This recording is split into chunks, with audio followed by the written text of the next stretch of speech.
Children, listen. The years pass like shadows. Hold tight to each other. Family is all we have. There is a photograph that refuses to let go.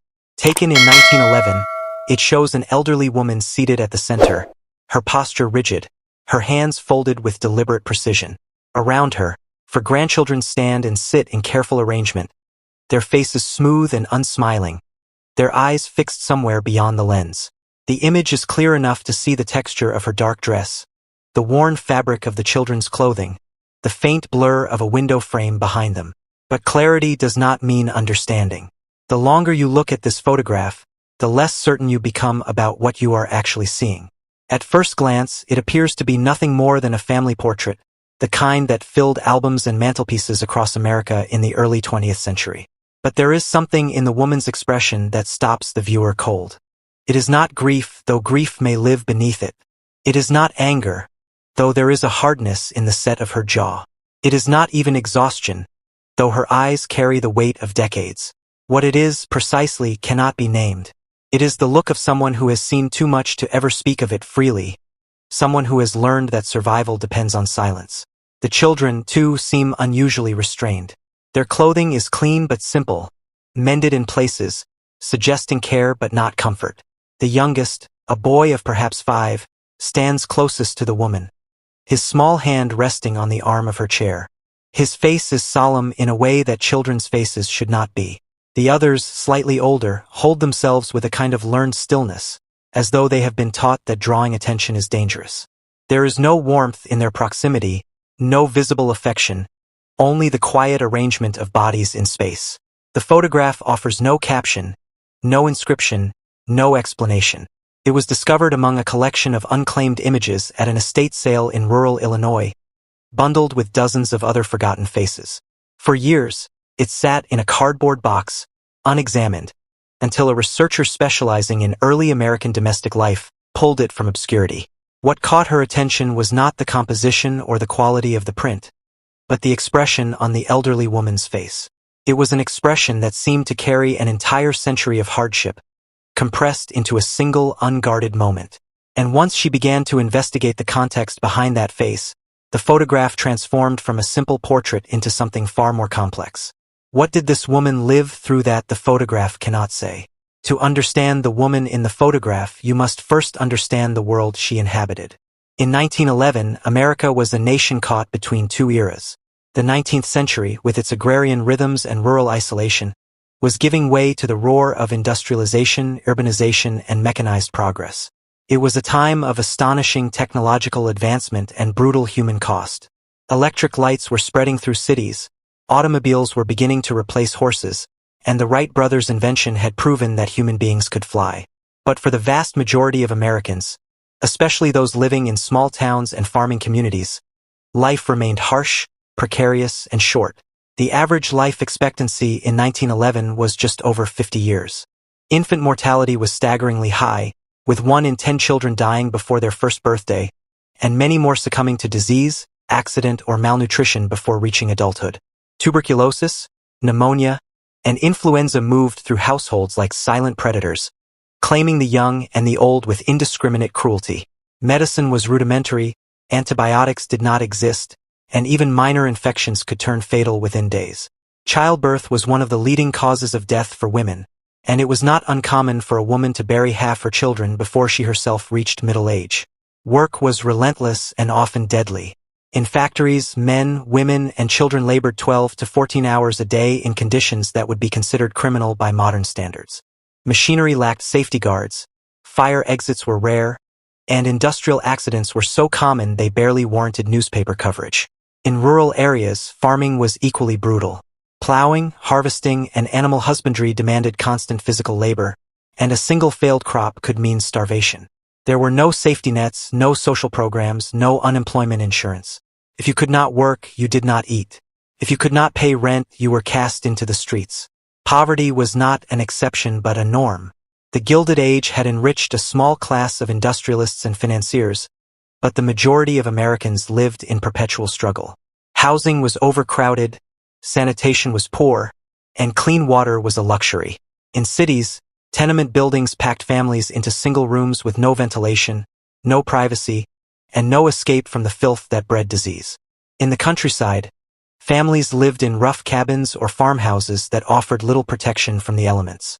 Winter meant cold that could kill, summer meant heat that brought fever, and every season brought the threat of hunger. Social institutions offered little comfort. Religion was often punitive, emphasizing sin and damnation rather than compassion. The legal system was designed to protect property, not people, and women, children, and the poor had few rights and fewer protections. Divorce was scandalous and difficult to obtain. Domestic violence was considered a private matter. Orphanages and workhouses were grim places where the vulnerable were warehoused rather than cared for. To survive in this world required not just physical endurance but a kind of emotional hardness, a willingness to suppress feeling in favor of function. This was the America into which the woman in the photograph was born, the world that shaped her, tested her, and ultimately broke something inside her that could never be repaired. She was not an anomaly. She was a product of an era that demanded survival at the cost of the soul. And by the time she sat for that photograph in 1911, she had already lived through more than most people today could imagine. The question is not why she looks the way she does. The question is how she managed to remain seated at all. Photography in the early 20th century was not the casual, instantaneous act it is today. To have one's portrait taken required time, money, and deliberate intention. The process was slow and unforgiving. Subjects had to remain perfectly still for several seconds while the camera's shutter opened and closed, capturing light onto glass plates or film. Any movement resulted in blur, so photographers often used metal neck braces and posture frames hidden behind the subject to enforce stillness. Smiling was discouraged, not because people were unhappy, but because holding a smile for that length of time caused facial tremors that ruined the image. As a result, most photographs from this period show stern, unsmiling faces, which has led modern viewers to assume that people of the past were perpetually grim. But the woman in the 1911 photograph is not simply adhering to photographic convention. Her expression goes beyond the neutral stillness required by the technology. There is a tightness around her mouth, a slight downward pull at the corners, suggesting a habitual suppression of emotion. Her eyes do not look directly at the camera but seem to gaze through it, as though the act of being photographed is something she is enduring rather than participating in. Her hands, folded in her lap, are not relaxed but clenched, the knuckles slightly prominent, the fingers interlaced with a tension that speaks of self-control rather than comfort. Historians who specialize in visual analysis have noted that certain photographs from this era carry what they call the weight of context. These are images where the subject's body language, expression, and positioning reveal more than the photographer intended. In upper-class portraits, subjects often display confidence, ease, and a sense of entitlement. In working-class images, there is often a guardedness, a reluctance to be seen, a subtle defiance or resignation. The woman in this photograph belongs to the latter category, but with an additional layer of complexity. She is not merely guarded. She is watchful. Her posture suggests someone who has learned to be perpetually alert, someone for whom relaxation is a risk she cannot afford. The children surrounding her add another dimension to the image. Their faces, like hers, are solemn, but there is a difference. Where her expression is hardened, theirs are simply blank, as though emotion has not yet been learned or has already been trained out of them. The youngest boy, standing nearest to her, looks directly at the camera with wide eyes, but there is no curiosity in his gaze, only a kind of passive acceptance. The older children stand with their shoulders slightly hunched, their arms close to their bodies, occupying as little space as possible. This is not the relaxed confidence of children who feel safe. This is the careful invisibility of children who have learned that being noticed can be dangerous. What makes this photograph so unsettling is not what it shows, but what it suggests. There is no overt sign of abuse, no visible injury, no evidence of neglect. The children are clean, their hair is combed, their clothing is intact. The woman is present, seated, fulfilling her role as the family matriarch. But beneath the surface, there is a palpable sense of something unspoken, something that has shaped these faces into masks. The stillness required by the camera has captured a stillness that runs far deeper, a stillness born not of technology but of survival. And once you see it, you cannot look away. The photograph becomes not a frozen moment in time, but a doorway into a world where silence was the only language of endurance. The woman's name, uncovered through painstaking cross-referencing of census records, birth certificates, and church registries, was Margaret. She was born in 1847, 2 years before the California Gold Rush, in a small settlement in western Pennsylvania. Her father was a laborer, her mother a seamstress, and she was the fourth of 9 children, though only 5 would survive to adulthood. Infant mortality was so common in mid-19th century America that many parents delayed naming their children until they were certain the child would live past the first year. Margaret was one of the fortunate ones, though fortune in that context meant only that she did not die young. Her childhood would have been defined by work. By the age of 5, she would have been expected to contribute to the household, gathering firewood, hauling water, minding younger siblings, and helping her mother with sewing and mending. Formal education, if she received any at all, would have been sporadic and rudimentary, limited to a few months each year when her labor could be spared. Reading and writing were useful but not essential, and many children of her class grew to adulthood without ever learning either. What mattered was physical endurance, obedience, and the ability to perform labor without complaint. The settlement where she grew up was isolated, accessible only by rough dirt roads that became impassable in winter and spring. There were no doctors, no law enforcement, no organized relief for the poor. Families survived through a combination of subsistence farming, barter, and sheer determination. When crops failed, they went hungry. When illness struck, they prayed or relied on folk remedies that were as likely to harm as to heal. Death was a constant presence, so routine that it barely warranted mourning. Funerals were brief, graves were shallow, and life continued because there was no other choice. By the time Margaret reached adolescence, the Civil War had begun. Though Pennsylvania was not a battlefield state, the war touched every household. Men left to fight and did not return, or returned broken, missing limbs, haunted by what they had seen. The economy contracted, resources became scarce, and the burden of survival fell even more heavily on women and children. Margaret would have been in her mid-teens during this period, old enough to understand the precariousness of her situation, young enough to still hope for something better. But hope, in that world, was a fragile and often dangerous thing. By 18, she was married.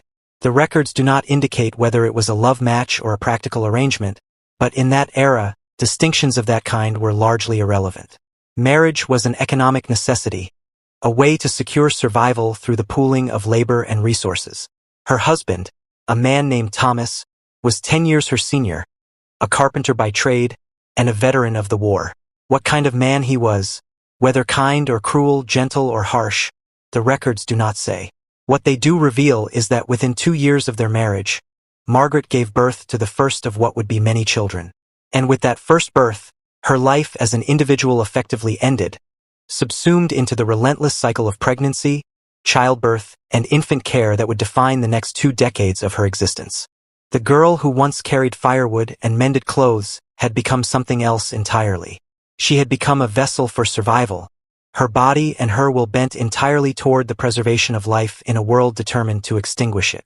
The census records tell a story in numbers, though the story they tell is incomplete and filled with gaps that suggest tragedies too common to be worth documenting. In 1870, Margaret and Thomas are listed as a household of 3, including their first child, a daughter named Clara. By 1880, the household has expanded to 6, including 4 children. But by 1890, the census shows only Margaret, now listed as head of household, with 3 children whose ages do not align with those listed a decade earlier. Thomas is gone. The children from 1880 are gone. New names have appeared, and old ones have vanished without explanation. This pattern of disappearance was not unusual. Death records from rural Pennsylvania in this period are sparse and often inaccurate, maintained by local clerks who were overworked, underpaid, and frequently illiterate. Infant and child deaths were so common that many were never officially recorded, noted only in family Bibles or not at all. It is impossible to know with certainty how many children Margaret bore, how many survived infancy, how many lived to adolescence, and how many died before her eyes. But the demographic averages of the time suggest that she likely gave birth to 7 or 8 children, and that at least half of them died before reaching adulthood. The causes of death would have been varied but predictable. Scarlet fever, diphtheria, whooping cough, measles, cholera, typhoid, a fall from a ladder, a kick from a horse, a drowning in a shallow creek, childbirth complications, malnutrition, untreated infections. Each death would have been a small catastrophe, a grief that could not be fully processed because there was no time, no space, no cultural permission to collapse under the weight of loss. You buried the child, you returned to work, you kept the household running, because if you stopped, everyone else would die too. And then there is the question of Thomas. His name appears in the 1880 census but is absent from 1890. No death certificate has been found, no burial record, no obituary in local newspapers. It is possible he died and the record was lost. It is equally possible that he simply left. Desertion was not uncommon among working-class men in this era, particularly those suffering from what would now be recognized as post-traumatic stress, alcoholism, or the grinding despair of poverty. A man could walk away from his family, board a train, and disappear into the vastness of the American frontier, leaving his wife and children to fend for themselves. Legally, she would still be married, unable to remarry, unable to claim widowhood, trapped in a liminal state of abandonment. What is certain is that by 1890, Margaret was alone, raising children in a world that offered no support for women in her position. She would have worked constantly, taking in laundry, sewing, cleaning, doing whatever labor she could find to keep food on the table and a roof over their heads. There would have been no time for tenderness, no energy for affection, no room for anything other than the cold calculus of survival. Her body would have borne the marks of this life, her hands roughened by labor, her back bent from carrying weight, her face aged beyond her years. And somewhere in that process, something inside her hardened, a protective shell forming around whatever softness she might have once possessed. By the time the photograph was taken in 1911, she had been carrying this weight for more than 40 years. It is no wonder her expression looks the way it does. The 4 children in the photograph are not Margaret's children. They are her grandchildren. This detail, uncovered through meticulous comparison of birth records and census data, shifts the entire context of the image. These are not the children she raised, but the children of her children, and the fact that they are living with her rather than their parents raises immediate and troubling questions. Where are their mothers and fathers? Why are they in the care of an elderly woman who, by 1911, would have been in her mid-60s and well past the age when raising young children was physically manageable? The eldest girl, standing at the back of the group, is approximately 12 years old. Her posture is rigid, her shoulders squared, and there is a watchfulness in her eyes that suggests she has already assumed responsibilities far beyond her years. She is not simply a child in this household. She is a second mother, a caretaker, a small adult forced into service by necessity. The boy standing beside her, perhaps 10, has the same guarded expression, the same careful stillness. The younger two, a girl of about 7 and the boy of 5, still retain some softness in their faces, but even they seem subdued, their eyes lacking the brightness that children of that age should possess. In working-class families of this era, it was not uncommon for grandparents to raise grandchildren when parents were unable to do so. The reasons varied but were almost always tragic. A mother might have died in childbirth, leaving her children orphaned or placed in the care of relatives. A father might have died in an industrial accident, leaving a widow unable to support her children alone. Parents might have fallen into poverty so extreme that they could not feed their own children and sent them to live with extended family as a desperate act of survival. Or, more darkly, parents might have abandoned their children entirely, disappearing into the chaos of early 20th century urban life. There are no records to indicate which of these scenarios applies to Margaret's grandchildren. What is known is that by 1911, she was listed as the head of a household that included 4 minors, none of whom shared her surname. This suggests that at least some of her children had married, had children of their own, and then either died or vanished, leaving Margaret to shoulder the burden once again. She had already raised 1 generation through unimaginable hardship. Now, in her old age, she was raising another.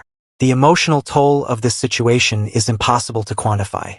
To lose your own children and then be forced to raise theirs is a cruelty that compounds itself endlessly. Every time she looked at these grandchildren, she would have seen the faces of her own sons and daughters, remembered their childhoods, their losses, their failures, their absences. She would have known that she was likely too old to see these children through to adulthood, that she might die before they were grown, leaving them to face the world alone. And yet she did it anyway because there was no one else. The photograph captures this reality in a single, silent image. She sits at the center, the children arranged around her, and her expression is not one of love or pride or even resignation. It is the expression of someone who has no choice but to endure. To imagine the interior of Margaret's home is to imagine a space shaped entirely by necessity. It would have been small, likely no more than 2 or 3 rooms, heated by a single stove that consumed wood faster than it could be gathered. The walls would have been bare or covered with peeling wallpaper, the floors rough wood or packed earth, the windows small and drafty. Furniture would have been sparse and utilitarian, built by hand or salvaged from other households. A table for eating, a few chairs, a bed or two shared among the children, a trunk for storing the few possessions they owned. There would have been no decoration, no comfort, nothing that served a purpose beyond survival. Daily life in such a home followed a relentless rhythm. Margaret would have woken before dawn to tend the stove, prepare a simple breakfast of bread or porridge, and ready the children for whatever tasks the day required. The older children would have been expected to work, either in the home or outside it, contributing to the household economy through labor or small wages. The younger ones would have been kept occupied with chores, minding animals, fetching water, sweeping floors, anything to keep them useful and out of trouble. Meals would have been plain and often inadequate, consisting of whatever could be grown, bartered, or purchased cheaply. Meat was a rarity, vegetables were seasonal, and hunger was a constant presence. Discipline in such households was strict and often harsh. Children were expected to obey without question, to work without complaint, and to suppress any emotional needs that interfered with the functioning of the household. Crying was discouraged, idleness was punished, and affection was a luxury that could not be afforded. This was not cruelty for its own sake, but a survival strategy born of necessity. In a world where a single mistake, a moment of carelessness, or an unguarded expression could lead to disaster, emotional restraint was not optional. It was essential. Margaret would have ruled this household with an iron will, not because she was naturally authoritarian, but because any lapse in control could mean chaos. She had already lived through too much loss to allow carelessness or sentimentality to put the children at further risk. Every decision she made, from how much food to serve to when the children could rest, would have been calculated according to the cold logic of survival. Love, in this context, was not expressed through warmth or tenderness, but through vigilance, provision, and the relentless effort to keep death at bay for one more day. The children would have learned this language of love early.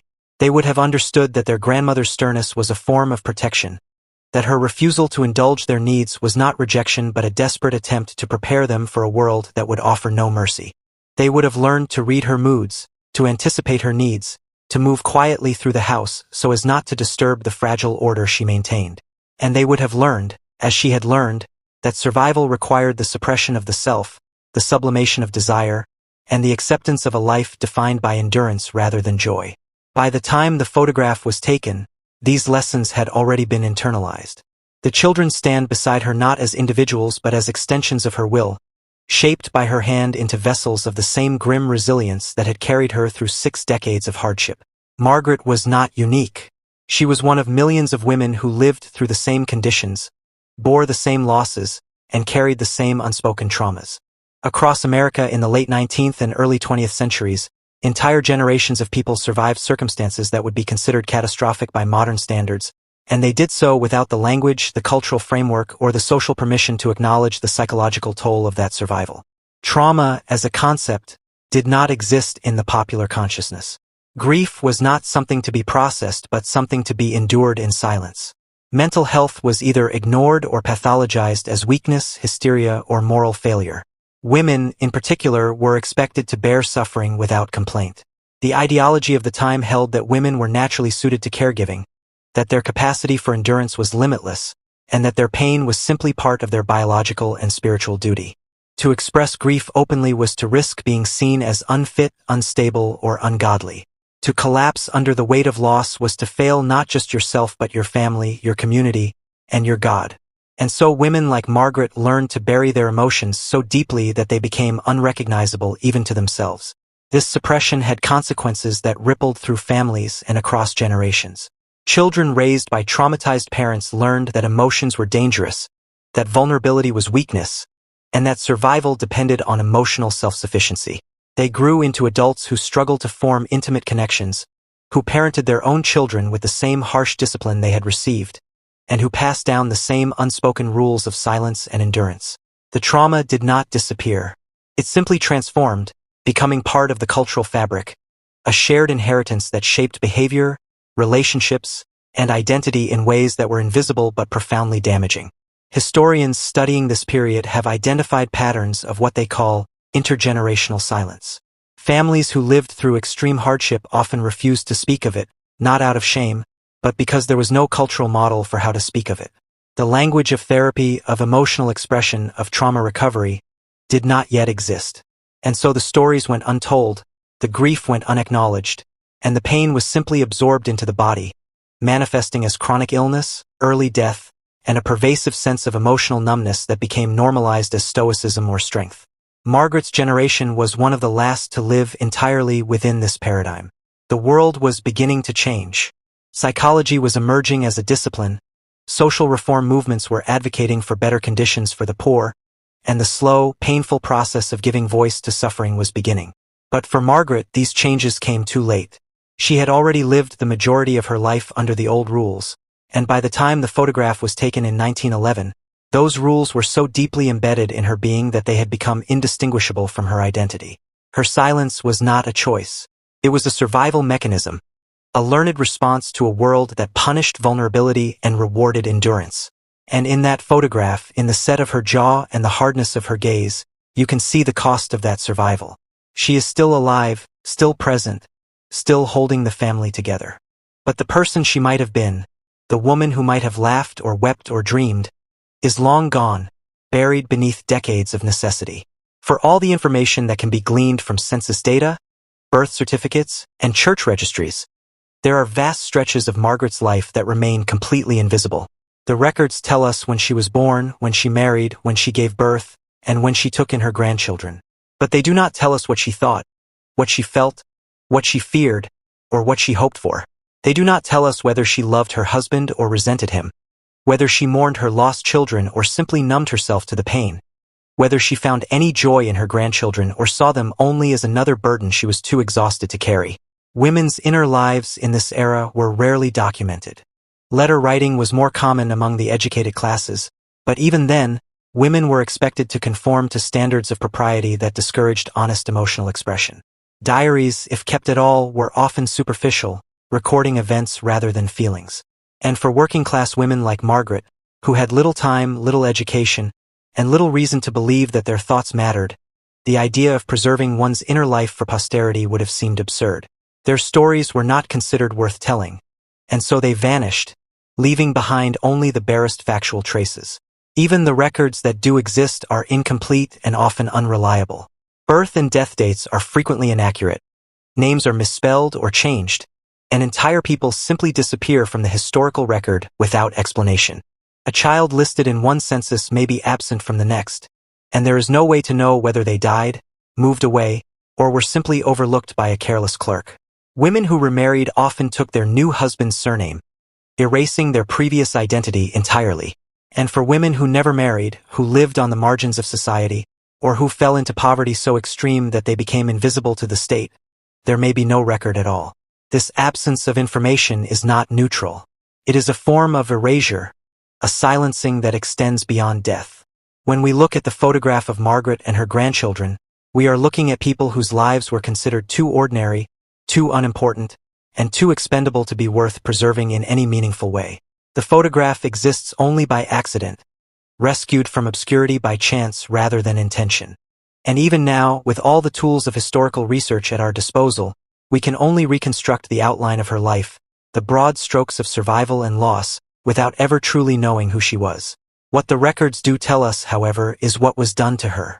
They tell us that she lived in a society that exploited her labor, denied her autonomy, and offered her no protection from the relentless brutality of poverty. They tell us that she endured losses that would have broken most people, and that she did so without any of the support systems that we now consider basic human rights. They tell us that she survived, but they also tell us that survival came at a cost so high that it is impossible to calculate. And when we look at her face in that photograph, what we are seeing is not just one woman's suffering, but the accumulated suffering of an entire class of people whose lives were considered disposable, expendable, and unworthy of historical preservation. The silence in the photograph is not just the silence of a posed portrait. It is the silence of erasure, of lives lived and lost without witness, without record, without anyone to say that they mattered. And yet, paradoxically, it is this very absence that makes the photograph so powerful.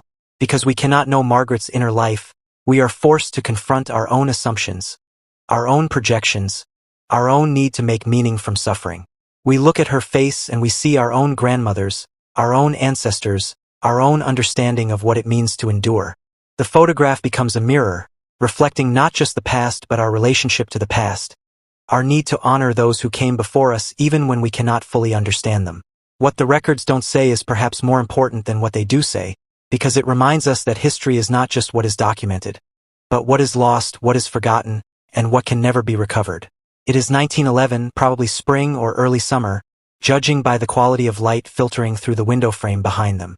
Margaret has agreed to have this photograph taken, though agreed is perhaps too strong a word. More likely, someone has arranged it, paid for it, insisted that it be done. Perhaps one of her surviving children, wanting a record of the family. Perhaps a social welfare organization documenting the households under their supervision. Perhaps simply a traveling photographer who has convinced her that this is something she should do, something normal families do, something that will give the children a sense of permanence in a world that offers none. She has dressed the children carefully that morning, using what little water they have to wash their faces and hands, combing their hair smooth, inspecting their clothing for tears or stains that might show in the photograph. The children have been instructed to stand still, to remain quiet, to do nothing that might ruin the image. They understand the gravity of the situation, not because they care about the photograph, but because they have learned to read their grandmother's tension, to know when absolute obedience is required. The photographer has set up his equipment in the front room, the only space with sufficient light. He has positioned Margaret in a chair, arranged the children around her in a composition that is meant to suggest familial harmony and stability. He has adjusted his camera, checked his exposure, and now he is preparing to open the shutter. He tells them not to move, not to blink, to hold perfectly still for the next several seconds. Margaret feels the weight of the children's presence around her, the slight pressure of the youngest boy's hand on the arm of her chair, the heat of their bodies in the small space. She takes a breath, holds it, and fixes her gaze on a point somewhere beyond the lens. In that moment, everything she has lived through is present. Every child she has buried, every husband who has left or died, every winter of hunger, every summer of backbreaking labor, every night of lying awake wondering how she will feed the children tomorrow. It is all there, compressed into the muscles of her face, the set of her jaw, the hardness in her eyes. She is not thinking about the photograph. She is thinking about survival, about endurance, about making it through one more day. The photographer releases the shutter, light floods onto the plate, and the image is captured. A fraction of a moment, frozen forever, preserving not just faces but an entire world of suffering that has no other voice. When the photographer finishes, Margaret rises stiffly from the chair, tells the children to go back to their chores, and returns to the work that never ends. The photograph will be developed, printed, and delivered weeks later. She will glance at it once, see nothing in it that she does not already know, and put it away. It will mean nothing to her, because she is still living the life it captures, still trapped in the same cycle of necessity and loss. The photograph is not a memory. It is simply evidence of existence, proof that she was here, that she endured, that she kept the children alive for one more day. And that, in the end, is all she has ever been able to do. The years following 1911 leave even fainter traces than those before. Margaret appears in the 1920 census one final time, still listed as head of household, though now only 2 of the grandchildren remain with her. The older 2 have vanished from the record, either moved away to find work, married young, or met some fate that was not considered worth documenting. Margaret herself is listed as 63 years old, though the handwriting is difficult to read and the information may be inaccurate. By this point, she would have been in her 70s, her body worn down by decades of labor, her health almost certainly failing. There is no death certificate on file for Margaret in the county where she lived, which means she either died elsewhere, died without official record, or was buried in an unmarked grave that has since been lost. This was not uncommon for the very poor. Funeral expenses were prohibitive, and many families could not afford headstones or burial plots.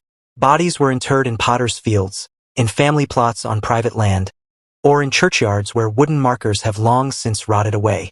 To die without a grave, without a marker, without any physical evidence of your existence, was the final indignity of a life lived in poverty. The grandchildren scatter into history. One name appears in a marriage record from 1923, linking the eldest girl to a man whose occupation is listed as factory worker. Another name appears in a city directory from 1928, suggesting that one of the boys moved to an urban area in search of employment. The youngest two disappear entirely, leaving no trace in any public record. Whether they survived to adulthood, whether they had children of their own, whether they ever thought about the grandmother who raised them, there is no way to know. They become, like Margaret herself, part of the vast anonymous mass of people who lived, suffered, and died without ever being considered important enough to remember. What remains is the photograph. It survives not because anyone valued it, but because it was forgotten, tucked into a box with dozens of other unclaimed images and sold at an estate sale more than a century later. It survives because someone bought that box, sifted through its contents, and recognized that this particular image contains something worth examining. And now it exists in digital archives, accessible to anyone with an internet connection, viewed by thousands of people who will never know Margaret's name, never know her story, but who will look at her face and feel the weight of what she carried. The photograph has outlived everyone in it, outlived the house they lived in, outlived the world that shaped them. It is the only evidence that they ever existed, the only voice they ever had, and it speaks in the language of silence. When we look at Margaret's face now, more than a century after the photograph was taken, we are looking across a distance that is both vast and intimate. The world she inhabited is gone, its structures of poverty and suffering transformed or hidden beneath modern systems that are different but not necessarily better. We live in a time of medical miracles, social safety nets, and psychological awareness, yet we still struggle to process trauma, still fail to protect the most vulnerable, still allow systems of exploitation to grind people down in ways that differ in form but not in essence from what Margaret endured. Her expression asks us questions that we are not always comfortable answering. It asks what we would look like if we had lived her life, whether we would have survived with our humanity intact, whether we would have been capable of the same relentless endurance. It asks us to consider the women in our own lives who have carried burdens we never saw, who suppressed their own needs for the sake of others, who held families together through sheer force of will while the world ignored or exploited them. It asks us what we owe to those who came before us, how we honor lives that were never honored in their own time, how we make meaning from suffering that was never allowed to be expressed. There is a tendency, when looking at historical photographs, to romanticize the past, to imagine that people were somehow stronger, more resilient, more capable of withstanding hardship than we are today. But Margaret's face tells a different story. It tells us that survival is not the same as strength, that endurance is not the same as triumph, and that making it through is not the same as living. She survived, yes. She kept the children alive, yes. But at what cost? What parts of herself did she have to kill in order to keep going? What dreams, what desires, what possibilities died inside her long before her body did? The photograph does not answer these questions. It only poses them silently, relentlessly, demanding that we look, that we see, that we acknowledge what was done to this woman and the millions like her. And in that acknowledgement, there is a kind of justice, however inadequate. Because to look at this photograph and truly see it is to refuse the erasure that defined her life. It is to say that she mattered, that her suffering was real, that her story deserves to be told even if it can never be fully known. It is to honor not just her, but all the invisible women whose labor built the world we inherited, whose sacrifices made our lives possible, and whose pain we are only now beginning to understand. The photograph is not a solution. It is not a redemption. It does not undo the past or heal the wounds that Margaret carried to her grave. But it is a witness. And sometimes, when all other forms of justice have failed, bearing witness is the only thing left. The elderly woman sits with her grandchildren in 1911, and her expression refuses to let us look away. It insists that we see what she saw, that we carry what she carried, that we understand that the past is not distant but present, not dead but living inside us, shaping us in ways we cannot always name. And in that insistence, in that refusal to be forgotten, there is a kind of power that even death cannot extinguish. She is still here, still watching, still demanding that we remember. And as long as we continue to look at her face, she always will be.